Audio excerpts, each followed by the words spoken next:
Today we're going to talk about our Harmonious Twin Flame Union. Ooh. Talk about our relationship. Yes. What goes on behind the scenes. Mm-hmm. What's it like being in Harmonious Twin Flame Union? What's it like to actually have the thing that so many people are after? Yeah. Is it worth it? Is it worth the effort required to manifest it? And what's it like when you actually get it? Mm-hmm. Mm-hmm. So we've got some questions that we got prepared here. Some questions, and we can check those out as well. Yeah, it might be helpful. So the real also, it's a podcast. So we got our tea today. I've got our mugs. the Simpsonized version. Thought it of was us. just me on the mug. It's a Shaleia mug. Yeah, that's so sweet. Yeah, I think this is a really important thing is we want to kind of peel back the veil in our life a bit and just talk about what it's actually like. Mm-hmm. I think there are two very popular conceptions about twin flames. One is that it's your ultimate lover and it's this really high level divine romance. And that is true. And then the second one, the popular conception about twin flames is that it's toxic, it's challenging, it's difficult. And I'm not going to disagree with that either, because it is challenging. If you're unprepared, it can be toxic. But we have found a way to create what we call, what we pioneered as Harmonious Twin Flame Union, which is where the core place where your union lives, it's harmonious and it's peaceful. And you live one life together. Mm-hmm. So we'll go into all that. What is it really like being in union every day? It's normal. I mean, you get acclimated to anything, right? If you live in a hovel, you get acclimated to that. That becomes normal. If you live in a mansion and have a helicopter and a private jet, that becomes normal to you. It's your norm. Yeah. But I knew we were going to talk about this, and it reminded me of some dreams I've had. Not recently, but I used to have dreams that I wasn't in a relationship with you anymore. And so... and your life sucked, I bet. all I could think about was, creating that relationship again and filling that space in my life. Yeah. That... Sorry, I need lip gloss. I've got to do the lip gloss. It's like the feminine urge to gloss your lips. Yeah. Yeah, that's the vibe. That's it. I'm just going to leave it right there. Okay, just in case you get the urge again. Yep. Okay. So, yeah, I had dreams that I was single, and I just all I could focus my mind on was how to get back into my harmonious union again. Aww. Because it's a safe thing. It feels really safe. It feels like home. It feels like my natural state of being. It once you arrive there, it's you've done it. Mm-hmm. You don't before you're in harmonious union, there's this drive to get there. Yeah. Right? It's like you're thirsty. Yeah. And you need to go get water. It's a primal drive too, to heal separation, find your twin flame, be with your twin flame, marry your twin flame. Mm-hmm. Yeah, I felt I remember that thirsty feeling and the loneliness too, wanting someone to know me. And I felt like when we got together, it was really that was satiated. Mm-hmm. And my idea that it was going to be a very romantic relationship and romantic encounter, mm-hmm. That was definitely fulfilled. Mm-hmm. And because when I was living in Sedona, Arizona, if you guys heard our origin story, a podcast ago, I talked about how I was learning to do the inner work, the mirror exercise, and feeling your feelings, and a bunch of other techniques, spiritual and healing techniques as well, that I feel like that really did prepare us. And then you got on board, you met Altona, you learned about the work I was doing, and it changed your life. But it was still challenging, and it is still challenging. Like, what is it really like being in union every day? It's a challenge. But it's a happy challenge. There's no one I would rather have challenge me or be challenged by. I feel like that challenge is a driver for my growth and for my personal transformation and for my spiritual goals, which is ascension or union with God. Union is just it's a very simple concept. It's, when one thing unites with another thing, that's what union is. And for me, I found my twin flame, and we were always one at the core, even in separation. And then we healed the illusion of separation, and we never needed to go back into separation. This was kind of an interesting question that comes up to us. Like, a lot of people on YouTube ask us. A lot of people even question if we're twin flames because you didn't separate. Because we didn't have a re-separation. And the truth is that neither of us wanted that. We felt that the majority of our life we were in separation, and it was a really awful feeling. It was more awful than being together and having our challenges and needing to figure it out. We would much rather do it together because we love each other, and that love is what bonds us, and it's what drives us deeper into the core of our souls and into our ascension journey. And so, we're not afraid of twin flames, and we're not like afraid of our union, and it's only gotten, in many ways, it gets easier the more and more we do our inner work. Like, our relationship is a spiritual practice. And I think that that's the approach that is appropriate to take if you're on your twin flame journey. It's a spiritual practice, being with your twin flame. And it should come as no surprise to you if you don't want that. Like, I think that's what a soulmate is for. If you just kind of want easy street, like if you want a shallow relationship, if you want it to not be so challenging if you don't really want to be pushed to grow, psychologically triggering way, if you don't want change, right? If you don't want evolution, if you don't really want a lot from your relationship, soulmate's the way to go. Yeah. And we're just not a compatible judging person. Just so you know, like, it's about what you want in life. We've known people that were with their twin flame and then separated to go be with a soulmate because they just found it too hard. They just weren't ready, maybe. And we're just like, that's okay. Like, take your time. You'll get there eventually because this is eternity. But we're here for the people who want it now, and that's whom we serve. So, yeah, I think, our life is very routine. We wake up around the same time every day. We get our daughter up together.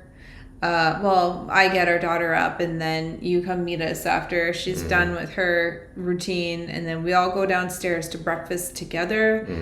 And then, our mornings are like after that,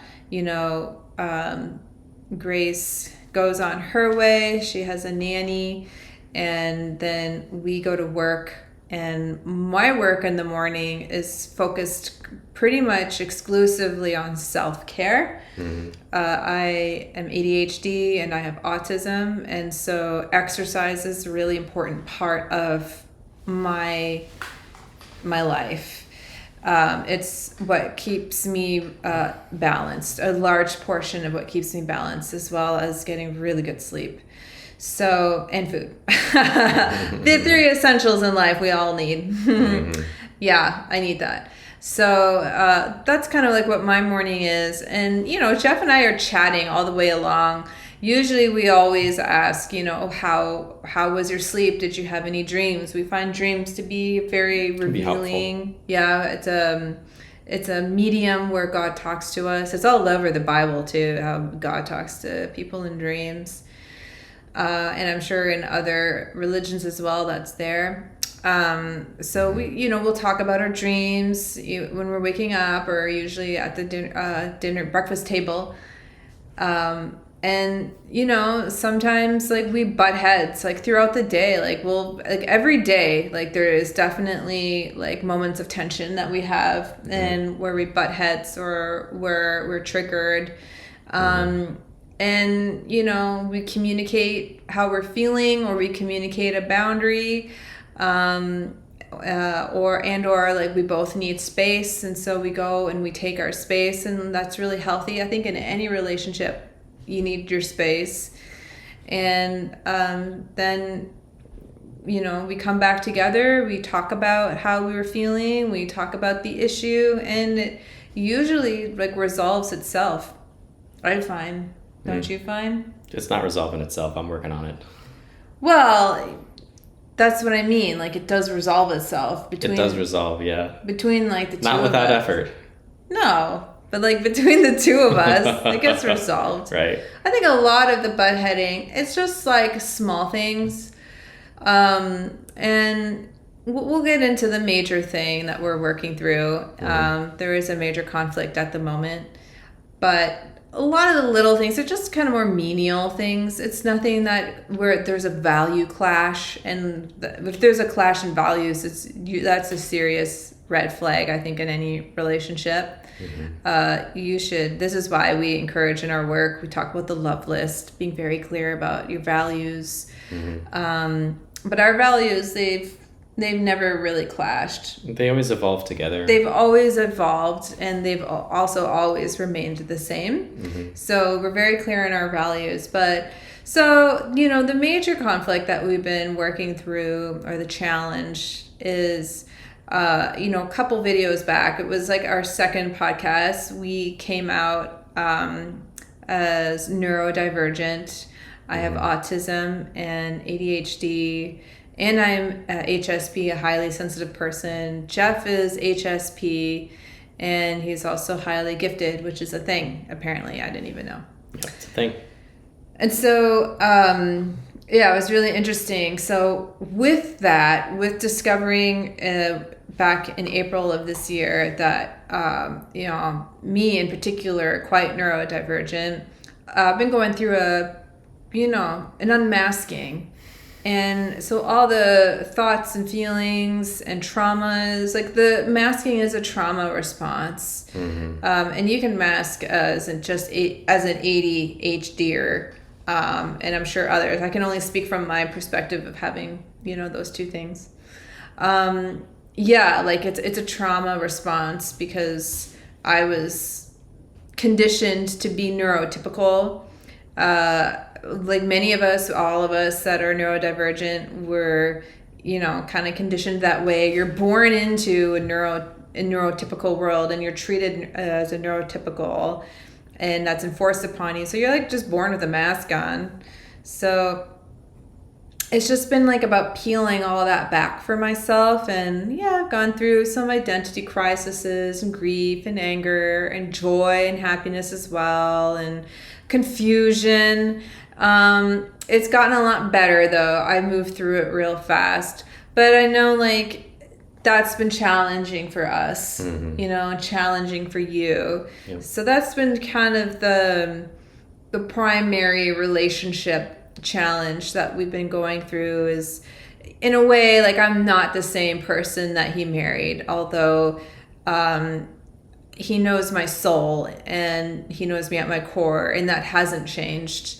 But everything else on the outside is changing because I'm finally living my truth, and I'm living more as my authentic self, which I live autistic and I live ADHD, versus before April, I wasn't living that way. I was living more neurotypical, and, I would have my meltdowns and whatnot, or like I'd just be off all day, but I could still kind of manage it in a way. I don't know. I don't think I managed it that well even before, but you functioned. I functioned, yeah. When we were like earlier on, when it was fight or flight all the time and survival, yeah, you were like fine. The relationship was perfect. We never had any real clashes. Like, no, it was when it got hard in life, it got really easy in our relationship. Yeah. And when it got easy in life, our relationship got much harder. Yeah. And I think that... because that's where the work was. We just, wherever the work is where we focus. Well, that's really the key to Harmonious Twin Flame Union, I think. It's that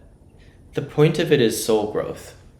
And soul growth is not like just sit and meditate and, you feel better. Like, if you're living this twin flame ascension path that we walk and that we teach, it's about self-improvement and the improvement of yourself that manifests as an improvement in your life. So in reality, we're just a team working together to improve our life. Yeah. And right now, the big challenge is the unmasking that's going on.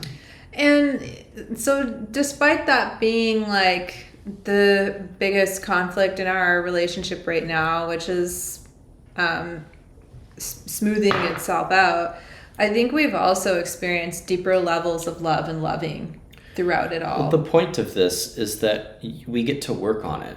Like, this was sitting latent, this mask. I know, yeah. And this was causing you huge meltdowns, and I'm tearing my hair out thinking I'm so Why is she so unhappy? Because, like, I have the trappings of a perfect life, and I just was not happy in it.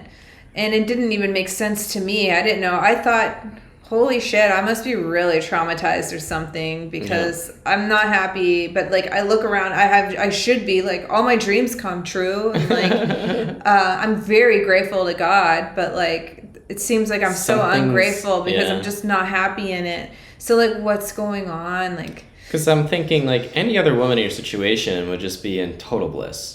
But you're here and like I felt some sort of inadequacy. Like, is this not enough? Like, what do I got to do to like bring you happiness, and stuff I had to work through. But we finally realized, like you're autistic and you have ADHD and you that's a thing. Yeah.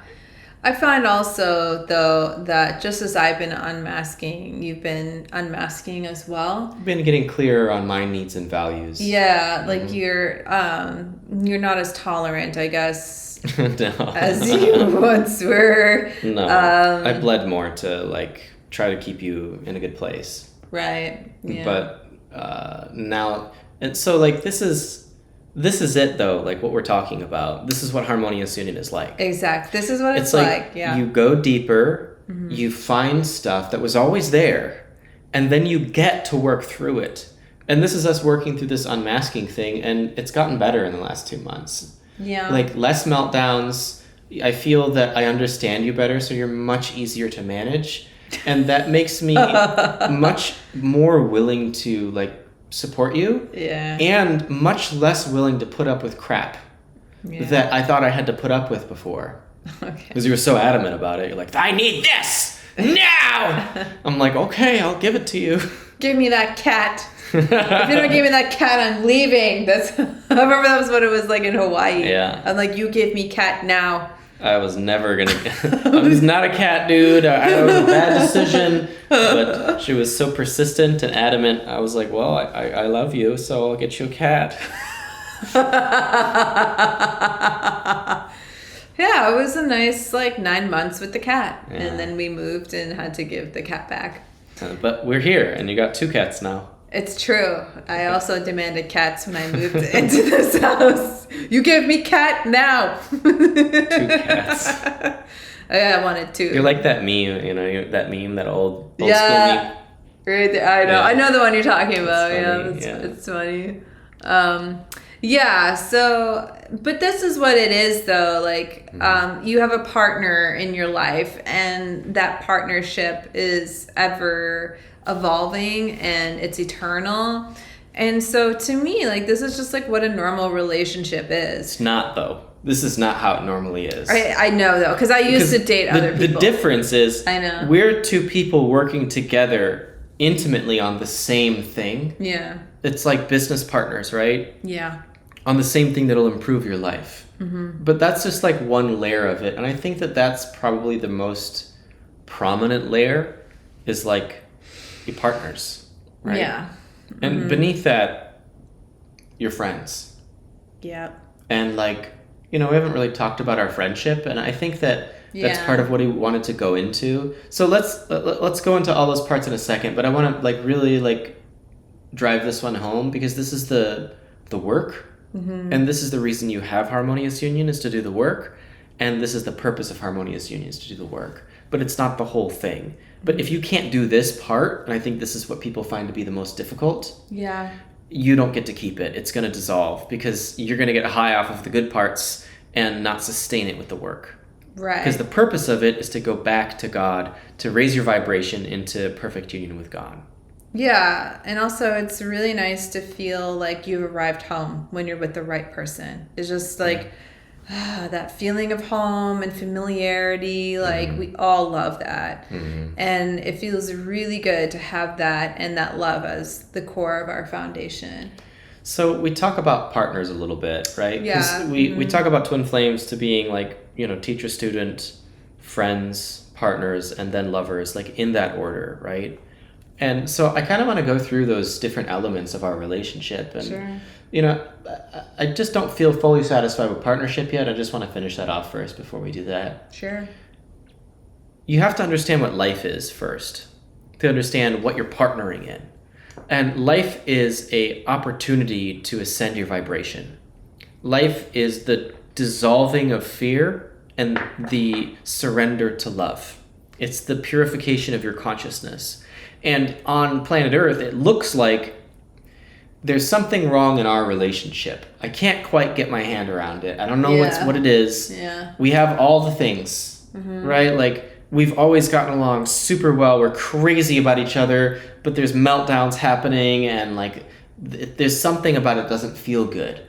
And so you don't throw out the whole relationship because there's this part of it that's not working. Right. You just sit with the part of it that's not working and work to find a solution. Mm-hmm. And if you can't find a solution, you just grab the lowest hanging fruit in your life and work on what you can. Well, I don't know why she's having a meltdown. She's saying because she needs a cat. Okay, let's raise her vibration to get to the point where I can get her a cat. Okay, she has the cat. Well, now she needs 3 dogs. Okay, she has 3 dogs, so it's not... They're assholes, so I need to get a dog trainer. Or like all of these things, right? What is the thing?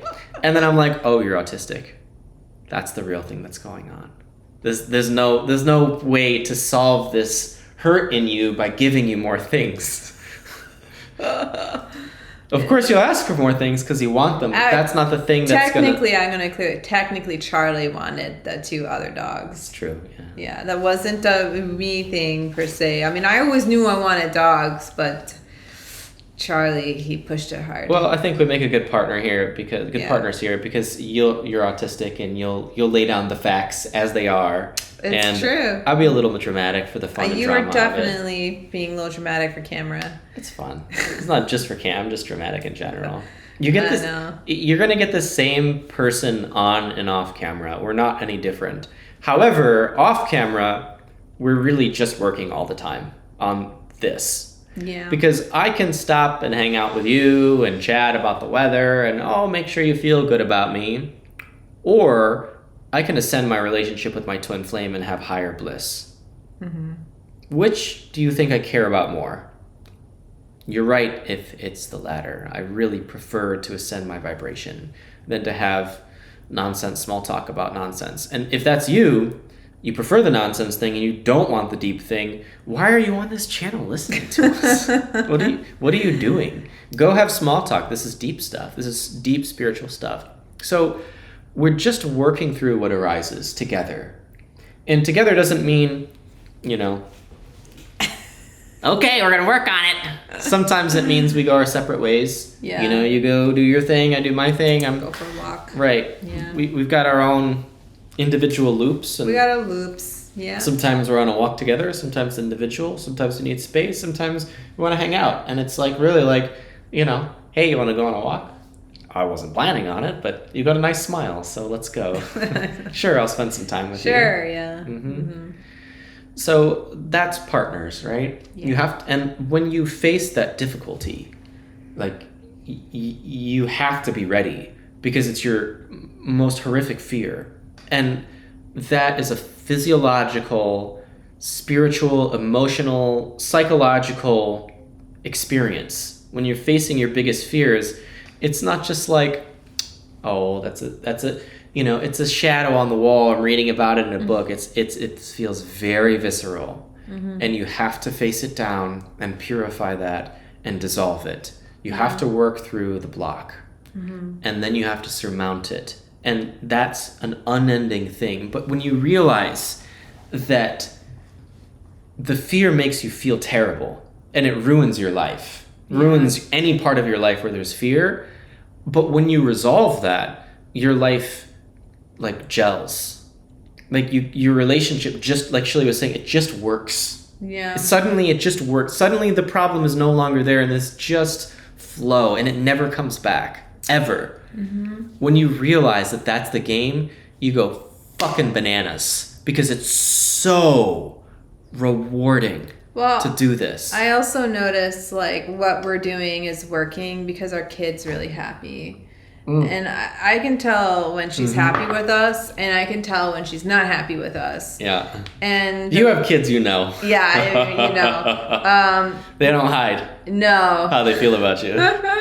But the clear majority of the time, our daughter is very happy with us. Yeah, she's very happy, and she's like deeply happy, not like you gave me a piece of cake and boy. But like she's just a happy person. She has the general disposition of happiness and joy, which I really appreciate. Yeah. But I can always tell, like, you can tell like if a kid is in an unhealthy environment or like, parents fight all the time and like their relationship's not good. You can see it and feel it off of the child. But with her, like I can tell like that's just not there. I know, because every aspect of our life gets better. Yeah. Consistently, without fail, no matter what. And our relationship gets better. And then, my daughter reflects that and sees that. And so it's nice. It's like almost like for me, like getting a graded paper back from my kid. Just as I grade her, she grades me. Do you want to talk about the teacher-student layer of Harmonious Twin Flame Union? Sure. So one of the things, for those of you that may not know, one of the teachings that we share about twin flames, about your twin flame, is that they're your guru, they're your highest spiritual teacher as well as your student. They are your life partner, eternal life partner. They're your best friend, and then they're your lover. Your friends, partners, lovers. Yeah. You said it backwards. Did I say it backwards? You flipped it too. Ooh, I flipped it. Well, I did my best. There you go. Team. I think I feel the why I put it that way is because you can't really be a lover until you have all those other things in order. Well, yeah. Lover is the end. Yeah, lover is the end. Yeah. So it's teacher, student, friends, partners, lovers. Mm-hmm. So when you have all those together and they're working well, the lover part is so wonderful and so easy and so natural and so juicy. But, I'm getting ahead of myself. So, because your twin flame is your mirror, meaning they mirror your consciousness, that they will naturally trigger you. Also, they'll also show you where you're amazing and doing really well in your life. It's not just trigger all the bad stuff. Actually, they mirror. Reflect the wonderful stuff. They reflect all the wonderful stuff about you as well. All the love, the joy, beautiful qualities about yourself that you see in your twin flame. They're in you too. And so, when we're, triggered by our twin flame because of what they're mirroring for us, it's an opportunity to take that as a teachable moment and to become a student of your twin flame and heal in your consciousness what it is that they are showing you and reflecting in you. We devote an entire chapter in our book, Twin Flames Finding Your Ultimate Lover, just to the mirror exercise, and it gives several examples in there. And so the way the mirroring works is to purify your consciousness. That's why twin flames. And this is why it's number one, because if you can't handle your twin flame being your highest spiritual teacher and guru, you can't handle the rest of the relationship, partnership, friendship, lover. That's not going to sustain very long. Because you're not recognizing and utilizing like one of the most primary aspects of your union, which is they're your spiritual teacher.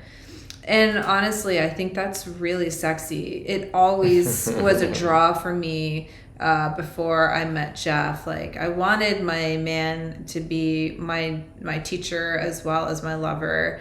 I wanted him to show the hurt parts of myself, as well as the beautiful and wonderful and loving parts of myself. I wanted a perfect mirror. And so that's what I got. And so, you know, when Jeff shows me those parts of myself that are hurt or need healing, or they're like in the shadows, and he brings them to light, like usually my initial reaction is compassion for myself. Like, oh man, I'm really hurting. Yeah, that's really hard. You know, why I behave this way. It's rooted in my childhood, and my childhood was not easy. It was kind of difficult, and I just have compassion for myself. And I ask that my twin flame have compassion for me while I work through this, because it can be hard for him too. Like, for instance, with my unmasking, it's a lot of it is rooted in childhood. And so compassion and patience. But the point is that your twin flame shows you these parts of yourself, and your duty is to heal them. And then your life and your relationship with your twin flame improves because you're utilizing it appropriately. So when that happens, you're going to feel terrible when you're getting this mirrored to you. Oh, of course. It feels personal. It feels wrong and violating. It's like someone blowing cigarette smoke in your face. Oh, it's so... like you. It can be so rude. But you have to just learn when it's important for you to sit with it. Yeah. Those awful feelings, and you're like, I want to point the finger at you, and go ahead and do that in your own head, but it's something that you have to learn through experience. And this is why we have an entire school, Twin Flame Ascension School, to take you through this process, to prepare you for the relationship that you're wanting to manifest. It's the most valuable school you'll ever attend in your life, because this is the most important decision you can ever make in your lifetime, is who you're going to partner with. And if you want to partner with your ultimate lover, you probably want a foundation to have a healthy, lasting, beautiful, evolving marriage, and it pays enormous dividends. So you're silly if you want this and you don't equip yourself with appropriate tools to help you move through the process. And once you kind of get your grasp around that process, it's just one of sitting with the feeling and being present until it dissolves. And sometimes it's minutes, sometimes it's hours, sometimes it's days, sometimes it can be up to years. You're just sitting, but it does dissolve. It does. So that was my piece on that. Was there more you wanted to say? No, I feel like I covered the aspect of your twin flame being your highest spiritual teacher and guru. I want to talk more about that part when you're done with that part. Go ahead, yeah. For me, teacher means you have respect for what the person is bringing you to help you grow. Like, this person knows stuff, sees stuff that you don't, and shares it with you for the purpose of your evolution. Whether it's verbal or nonverbal. It's spiritual. This is okay, she's embodied as a human, and this is Shaleia. She's, 30-something years old, and she's cute, and I like her. But that's not the real Shaleia. That's just an element of Shaleia. The real Shaleia is a much more expansive divine being. And that is the teacher that is bringing me this high wisdom for my evolution. It's like you can understand it when you're on the other side of it, which is student. She's also my best student. Yeah. And my students, I see Shaleia as my student, my students are my student, the public is my student, and my daughter is my student. And I don't really see my daughter as any different than any of my other students. She's my daughter, and I just love her and invest in her for her highest growth. And that's the same thing that a student is in my mind. Like, it's my kid. I just take care of it, right? And so when you have someone you're taking care of, for example, my daughter, I invest everything I have into her so she can grow for her evolution, so she can become a well-functioning adult. And so she knows that she's loved. It's the same as your twin flame. You love and invest into this person with your whole being. You pour yourself into them. And that's the person that stays with you eternally. You can pour yourself into that person, but they don't go off into the stars, right? They stay with you. And they're very close to you, so you pour a lot, and it's a really good investment. So that's, for me, what teacher and student is. She's doing the same thing to me. Yeah. Like, I see and I want to love her and support her and make her, the best she can be. I know, like, we were just talking about this recently, but how quickly, when we first entered our relationship, like, I took you on like my student. Yeah. And I made sure that you were going to develop spiritually. Yeah. And I made it clear, like, it wasn't going to work out if you weren't going to, like, spiritually develop alongside. Well, that was my explosive moment. That was when my numerology signs. Oh, yeah. That was just like a psychosis to me. Like, Yeah. It was like the next step. Like, this is what I didn't know I was waiting for, and I was waiting for. It was everything that you brought me was everything that was the next step on my spiritual journey, like on every level, in every way. Yeah. Like, okay, this now makes sense because I was done with that piece and that piece and that piece, and you brought everything forward. I was just clear, like, I'm not going to be with any man who doesn't, like, talk to God and, like, doesn't have, like, you got to have a relationship with God, and I'm not going to be your intermediary between, the divine. Like, you're going to do it. So what's the next? Friends. This is fun to me because I feel like one of the first things I felt when we first, like, truly connected was friendship. And I could feel it was going to be a really wonderful, fun friendship. And I still feel that same way 11 years later. I remember we would just talk for hours on the phone. And then when we moved in together, talk. These two introverted people became like extreme extroverts, like alone. Yeah. It was really cute. And like, we have more responsibilities now, but we're always talking, like, to each other throughout the day, and, like, we're always having, like, conversations. And I feel like our friendship, even without, like, talking, like, our friendship is always there. And it's always, like, really rooted down to, like, a core place, like, and you make me laugh. And I love that. It was really important to me, was having a man who could make me laugh, because I didn't want to go through life without that. And like, our friendship feels really, really good. Yeah, I really like our friendship. Yeah, me too. Yeah, I felt like you really are my best friend. Yeah. And I just thought, like, in all the world, like, that was the friendship I was seeking. Yeah, I feel like I can be totally myself with him, like, at all times, and, like, it's cool, like, and it's cool. Yeah, she's a real friend to me. Yeah. And, like, you know what a friend is in your heart, and maybe you don't have any friends yet in life, but I have a best friend in life, and it's really special. Yeah. And that makes me want to be the best friend I can be to her. Yeah. And it's just this delightful cycle, of being friends to one another and having a friendship, and it's delightful. Yeah, and like we help each other too, you know. Someone's there for me. Someone's there for me. I know you always got my back, and you know I always got yours. Oh yeah. Always, yeah.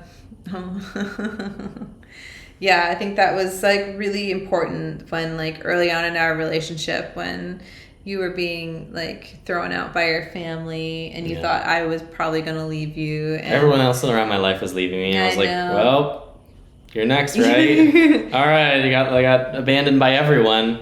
No. So are we going to break up now? And you're like, no. What, are you kidding? I'm like, oh, hell no. Here, I'll pick you up, put you over my shoulders. I got you. We're good. We're good. You definitely drove us to like move through that situation. I wanted to be your friend. I knew you needed a friend. Mm-hmm. So, and I had been in that same place as you, so I knew like how difficult it was. And I think mine, family abandonment, it was more systematic.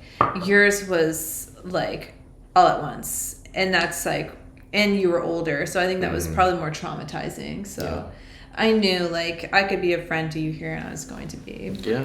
And you know, I think I really won your heart over completely in that moment. Well, because I knew that you, your intentions were true. Yeah. That like I was at my lowest point in life. Yeah. I had no money. I had no social status. My family threw me out on the street. Yeah. Like I had no job prospect. Like I was a nobody in that moment. Nobody with nothing, really. Yeah. And in that moment, you're like, just put your arm around me, and you're like, come on, let's keep going. You know, you're gonna be fine. Yeah. Yeah. Yeah, those moments, like, they bond you, and they, like, you never forget that's your friend. Mm-hmm. So I feel good about the friendship part. Yeah, I feel like we, gave a good taste of it. Yeah, I gave a little taste. So let's talk about lovers, and honestly, this is the part I want to talk about the least. You're shy. Well, it's very sacred to me. I agree. I don't want to like go flaunt what I got, around in the world because like it's very compelling, it's very juicy, it's very exciting, it's very desirable. People get very excited and stimulated over sex and talking about lovers and sex and all that. But I think beyond that, it's really the topic of intimacy, and a lover is the person that you're the most intimate with, like physically, emotionally, spiritually. Like it's your most intimate partner in life. And they touch those parts of you that no one else touches, physically, emotionally, spiritually. And like that's what a lover is. And they bring love there. And you in turn, like you love them back. And that's the deal with having a lover. It's a constant exchange of love and loving. And I feel like, with lovers, like the lover part of our relationship, it was a natural evolution of friendship. Yeah. That, the deepest part of our friendship just really led us to lovers. And it's I don't know what to say. I'm like, ooh, this is juicy. And like I had never been able to really be truly intimate with someone before until I met Jeff. And then he opened me up to new levels of loving and love and new parts of myself that, had always been there, but I didn't really know, or I didn't really get a chance to explore. And, it was like a real gift that we give each other. And I feel like, the lover part of our relationship, it's like the fertilizer of the soil of our union. That's how I feel. Like it's an energy exchange. And that energy exchange between twin flames, particularly in Harmonious Twin Flame Union, or if you're well on your way to Harmonious Union, and you know what I mean by that, it's an ascension energy. It's the unification of your divine masculine to your divine feminine. And when those come together, you experience divine ecstasy and divine bliss. And that is an ascension energy, and I feel it quite palpably in our life. And after we've been intimate, like our vibration goes way up, and simultaneously at times too, like an upset will quickly come to the surface because it purges all the stuff. Yeah, we've said many times in Twin Flame Ascension School that when you go to new levels of loving in your consciousness and in your life, the old that was there in that place has to come up for healing. And so when it does that, we call that upheaval. It's the release of the old energy, the old emotions, the old vibrations. And sometimes it's like what I've heard called like circular healing. Like you're just going back and revisiting an old wound or revisiting an old memory, and you're coming at it from a new vantage point, and from a new place of healing. And so sometimes like that's what happens. But yeah, I definitely feel like if there's one thing that is very palpable when you look in at our life, is that we're lovers. And I always laugh at some of our naysayers who say, you're not lovers, you're not twin flames. And I'm like, right. So one of the questions we got... I guess one of the questions we got was, what is it that people don't see on screen? What do people not see on camera or on the internet? And it's that we're lovers. Like we don't show affection almost ever in public. No, we don't do much display of like affection, like public displays of affection. There's no need we for don't it. Yeah, we don't feel the need to, I think, because we just feel like it's so sacred. And having people watch that interaction, it's not for you. It just doesn't feel good to us, because I don't mind, like we share obviously like photos of us kissing, and I think that's really nice to share, our love for each other and to inspire others to have their own harmonious twin flame union, and to show that aspect of lovers, which is like one of the most obvious draws for people to twin flames, even though it's so much more, as we've been detailing in this video. But we just we hold it very sacred, and so like when you do see a public display of affection between us, it's quite meaningful. Well, it's also pretty we keep it low key if we do. We do, yeah. We don't even really kiss in front of our daughter. No, we're even careful with our kid, I'm not necessarily just being careful. I'm just I don't know. But she does see, we do, she's seen us kiss, and she's seen us hug each other and hold hands, she's seen it, but we don't, it's not every day and in her face. Well, because it's an ascension energy, like you said. Yeah. And so, it's something we keep sacred, and we keep just for us. Exactly. So, yeah, lovers. Lovers. I'm getting really emotional about this conversation, and this is you're my most sacred relationship in my life other than God. Yeah. So this is, we're talking about my most sensitive, subject in my life. So yeah, I understand. I'm sensitive about it too, but I also have autism, so I can just I can talk about it from a matter of fact place, and it's good. It's good. Because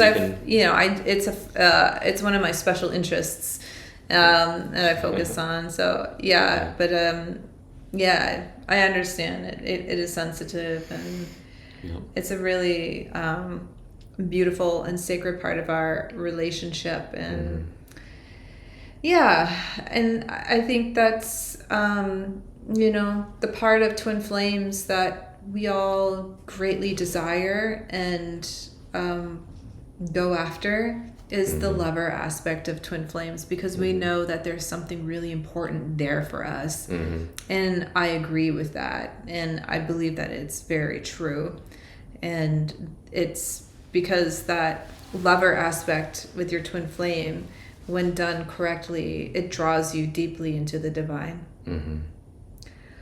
So, is there anything else we want to talk about with twin flames? I mean, yeah, we've got a whole bunch of we kind of topics we covered a lot of it. The hardest moment in our relationship. We didn't talk about that. Stronger. What's the hardest moment that you've ever had in our relationship? Oh, jeez. Can you think of one?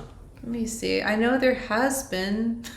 I think it's probably different for you than me. What the first? So when I first read that, there was one moment that did pop up, and it was the moment. So we had been dating a year, and we had not yet achieved what we call Harmonious Twin Flame Union. Just before HTFU. We weren't quite harmonious at the core yet. There was still a back door in my mind that, like, if this isn't going to work out, I'm out of here, you know? Oh, this is when you called Altona and said, you know, that you get a plane ticket out. Because we were living in Hawaii. And then you came climbing through my window. Because, like... And jumped me. So, what I didn't know, what we were discovering in the midst of discovering is, like... So, yes, we had the tools, the mirror exercise. We were getting our weekly coaching sessions with our spiritual mentor. But because there was no real guide, twin flame guide on the internet, I had no idea really about the mirroring and the triggers and the challenges that come with twin flames. I just knew that this is a highly passionate relationship, and so naturally there's going to be highly passionate fights and disagreements and challenges. Yeah. And I was right. But yeah, it was twin flame. It was like, so I didn't know really like what was going to be on the other side of this, because I just knew like we're in conflict all the time. I don't like you, but I love you. And if this is going to be like my past relationships where it does actually get toxic and unhealthy, I gotta leave. Like, I can't be in this. I just won't. This is not what I signed up for. You were so funny because I was not having this experience that you were. I thought it was hilarious that you thought that you were gonna leave. Because there was nothing in my mind that was like, this is the end of this. I'm just gonna follow you because I want you. So that was so sweet. Yeah, that was anyway. But yeah, and then I got you a life-size teddy bear. It was huge. It was like from Costco. But I want to tell my story. Okay, go ahead. You're jumping the gun. Sorry, I just want to get to the good part. So my point is that like because of like the constant triggering, the constant upsets, like I just kept thinking like we're always fighting, and I'm like, this can't be like a healthy relationship. This can't be love. Like, although I do love him, but like something doesn't feel right here. And when I talked to Altona, my spiritual mentor, she'd be like, just work through your upsets. You got upsets, you got a pad of paper and a pen, you know what to do. Write it down, do your inner work. Altona was Team Jeff. And I was like, oh my God. But she did offer me, she's like, if it really doesn't work out, she's like, you can like fly back to Sedona and you can stay with me until you get your own place. And a part of me was grateful, like, okay, like I'm safe. I do have a way out.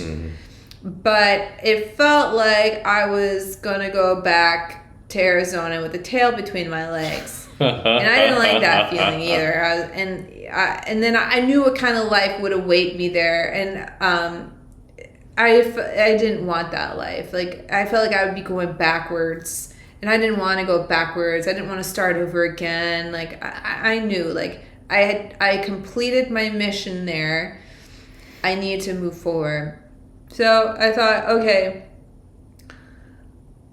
what if I close that back door? Then what? You know, we had a relationship agreement drawn up like a year prior that like we wouldn't just break up in an upset. That like if we had an upset, we'd wait like 2 to 4 weeks or something. 30 days. To kind of like protect our relationship and be like, we're not going to do something stupid because there is something really valuable here, and it would just be really immature to have a fight and then one of us walk out, and like we don't want to. That's not it. So okay, we had that, and so anyway, I thought, okay, I'm just gonna keep moving forward. And then it came to an apex where we got in a really bad fight, And I decided I was leaving. I'm like, I'm done. Like, I can't handle this. This is like intense. This is like what all the twin flame talkers say on YouTube, like how awful and toxic it is, blah, blah, blah. And so I was sitting under a banana tree and I had my phone out and I'm like, okay, I think I'm just going to get a plane ticket and leave. And then I look up because I hear crunching on the grass and here comes Jeff walking towards me to go under the banana tree and sit down and tell me that he's never going to leave my side and that he's going to follow me wherever I go. And it was in that moment where just like I felt this huge relief, like this big burden, and be like, okay, like I know you're not like a stalker, like an unhealthy stalker person. I know it sounded really unhealthy. It sounded bad, sure. And I was like yelling at you. On the outside. Yeah, you're yelling at me. Oh my God. And then a woman like oversaw it and like messaged you later that day. It was like, are you okay, girl? I'm like, please. Shut up. Please, just, we're figuring it out. Okay, like. It was very passionate and romantic. Yeah. So under the banana tree, all this happened. Yeah. And then I realized, like, okay, like, because we were twin flames, I knew what he was really communicating through his heart was that, like, wherever you go, like, I'm going to find you and I'm going to be with you because I choose you, you know. And I thought, yeah, okay, I surrender, you know, like, we'll work through this. And we did. Like, we worked through our upset. I followed my spiritual mentor's advice. I did the mirror exercise. I loved myself where I was hurting. And I felt better. And our relationship felt better. It got better. And it was in that moment under the banana tree when he said, you know, I'll follow you anywhere. I'm never going to leave you. Mm-hmm. I love you. And I realized, like, I feel the exact same way. And I'm not going to leave you either over a petty upset or several petty upsets. And they were petty. Like, nothing was actually, like... I don't remember what it was about. Yeah, see, I literally don't remember any of the upsets. It wasn't, like, an actual deal-breaker relationship, like physical abuse and shit like that. No, it was just normal upset stuff, like, from couples, and especially when you're young and trying to figure it out. Like, there's a lot of, like, having to, like, smooth things out, you know? Mm-hmm. So I knew we achieved Harmonious Twin Flame Union in that moment. I knew it. I could feel the feeling. I knew that back door I had in my mind, it was forever closed. Under the banana tree. Under the banana tree, yeah. It was gone. And so then, you know, we, like, held hands and walked back into the house. Or we went for a walk, I can't remember. We walked somewhere, I think probably to the waterfalls, and just kind of, you know, talked all the way through. And then from that moment on, yeah, we had Harmonious Twin Flame Union. We were harmonious at the core. We had an understanding of each other and what we're about and what we agree to. And that is love first, and that it's healing first, and that all these challenges and so-called toxic traits that seem to be associated with twin flames, like, they do pass when you are diligent about doing your inner work. And we were. And we had the support of our spiritual mentor. And, you know, I have to credit her a lot, you know, she really did help us through those very early, the earliest year of our relationship. And we were able to take flight together. And in return, we have offered that gift to others. And now we have ascension coaches now that also are spiritual mentors and spiritual guides for those who are on the twin flame ascension journey. And so in that moment, we achieved Harmonious Twin Flame Union, and we never looked back. And so in our hearts, we're very clear. We know when someone has Harmonious Twin Flame Union, and we know if there's a union that is very close to Harmonious Twin Flame Union, and we know others that they need a little bit more time, and like that's okay. Like you're still in the process of smoothing out your relationship, and like that's okay. There's definitely no hurry or rush. Take it at a compassionate pace for you. I was just gonna say, there were 3 periods in our relationship that came up for me. Yeah. That they're not really like. One was what we already talked about, was losing my family. Yeah. And we were in that hotel, like, I'm looking over at you, like, all right, is this over, or Yeah. I had no idea that you were thinking I'd leave you. That was like the most obvious thing to me next. That was not obvious to me at all. But, there was that. And then, having the baby, it was just like a ton of pressure on the relationship. That was really hard, yeah. It was just like, as soon as the water broke, for a year, it was just like, I had an emergency, all baby all the time. Emergency C-section. So I went from like a planned home birth to an emergency C-section because after my water broke, my contractions stopped. And so like basically like the baby can become endangered after like if 24 hours of the water breaking and no contractions. And I didn't know I had autism at that time, and I was beyond like burnt out, stressed out by the time I went to the hospital. I couldn't do it. And it was like 2 days of being in labor. I was just like, I couldn't do it. And the baby was under stress. They're monitoring her heart. So I went ahead and said, okay, yeah, let's do a C-section. So it wasn't that, in itself. It was like all the weeks to come after that. That pressure, too, though. Yeah, but I'm saying that set the stage. My birth really impacted like my coming home and everything. So we got some more content to. I'm trying to get through this question. Right. Go ahead. Yeah.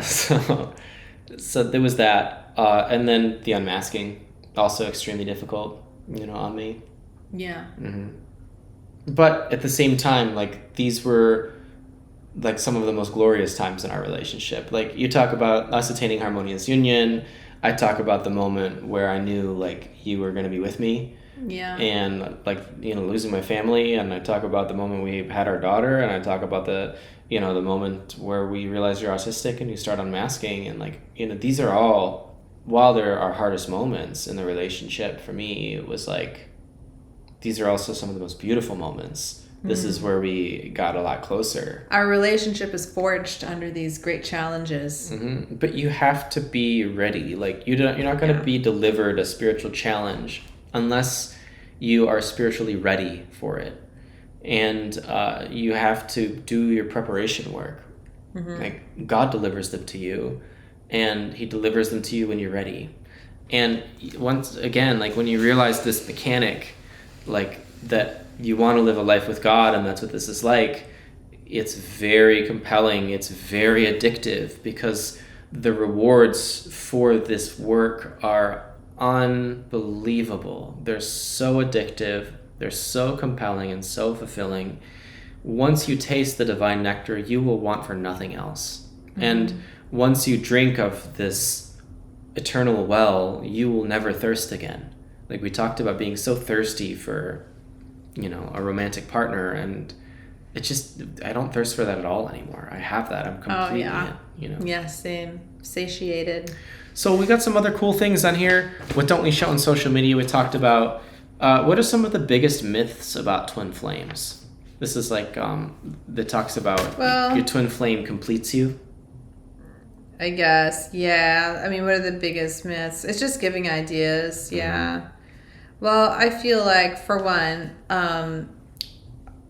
everyone has a twin flame. I've gone into that so many times, I think, in this channel, but it always helps to, share that idea again. Like, I don't know. I mean, I know where this misconception comes from. 144,000 twin flames, blah, blah, blah. It's not true. Everyone was created with a twin flame. If we weren't created with a twin flame, we wouldn't be romantically and sexually inclined and attracted to a partner, a person. It just wouldn't be there. And there's just many sources within sacred texts like the Bible and in Indian philosophy and in the Quran, like it's everywhere, where like God created you with another being. If you're a divine masculine, you have a divine feminine. If you're a divine feminine, you have a divine masculine. There you go, right? Yeah, like you're created with your counterpart. It's based off of the principle and law of polarity. So we all have a twin flame, and you are in your birthright to desire your twin flame and to have them in your life in harmonious twin flame union. Let me see. What's another one? Popular misconception. There's so many. It's that your twin flame completes you. But they don't. They're not going to fill the God-sized hole inside of you. And it's because your twin flame, we just talked about this in our recent class, it's because your twin flame is not your source. Mm-hmm.